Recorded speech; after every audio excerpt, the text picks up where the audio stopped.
iccitii ta'e atumaan dhoyfadhu baaftee himachuu yoo barbaadde ammoo rabbuma kee qofatti himadhu. Yeroo kophaa jirtuu fi nama keessa jirtus rabbii kee sodaadhu. Wanni akkaan dhoyfachuu qabdu iccitii teeti. Hanga feete osoo badii dalaydee hoo furmaataan barbaada jettee nama hundatti badii ta'e hin himatin. Namni namatti hima bara abaluun san badii akkanaa dalagee je'ee namatti si odeessa. Biyya guutuu si dhagaha gabbaatee nama keessa deemuu qaanfatta.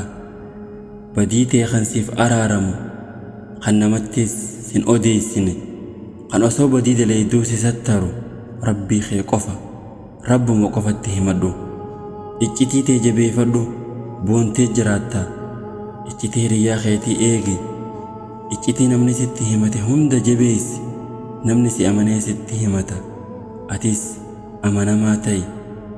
Irra laafaan namaa irra dadhabaan namaa nama iccitii ofii eeggachuu hin dandeenye. Waan ifiifuu dhoyfachuu dadhabde namni naaf dhoysaa hin yaadin. Iccitii ta'e atummaan hidhadhu yoo gadhiifte siitu hidhamaa ta'a. Akkuma maallaqa kee bakka jabaa laaltee baankii faa kaayyattu sanitti iccitii teetis bakka kaayyattu sirritti firraa laali. Namni hundi nama amaanaa eeguu miti. Qalbiin hundi fayyaa sitti hin qabdu. Qalbii summii qabduutu jira. Ijji hundi ija nagayaatii miti. Ija akka hamatti silaaltee si dirtuutu jira. Hanga iccitii ta'e namaaf hin himinitti siitu iccitii ta'e harkaa qaba. Garuu gaafa iccitii ta'e gabbaaftee namaaf himte iccitii ta'etu harkaa si qaba. Iccitii ati ofiif eeguu dadhabde namni biroo siif hin eegu. Iccitii ta'e atummaan eeggadhu. Ergamaan Rabbii nagaa fi rahmanni isaanirraa jiraatu akkana jaan.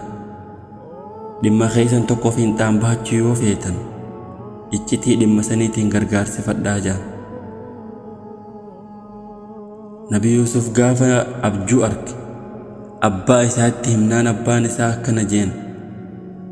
Yaa ilma kiyya waan agarte kana obboleeyyan keetitti hin himin je'ee dhorke. Booda dhagahanii hinaaffaa abjuutiif obboleessa isaanii xiqqaa boolla bishaaniitti darban.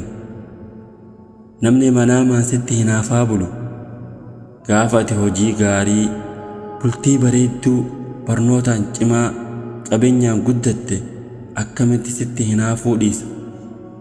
Iccitii ta'e dhoyfadhu. Nama tokko yoo iccitii ta'e itti himte ablee inni gaaf tokko siin diree siin ajjeesu harka isaa keessee jirtaa beeki. Iccitiin ta'e dhiiga kee caalaa maallaqaa fi karoora kee caalaa jabduudha. Iccitii ta'e namaaf himte jechuun harkuma keetiin jireenya kee balleessitee if ajjeefte jechuudha. Namni ofiif of ajjeese gumaas hin qabu.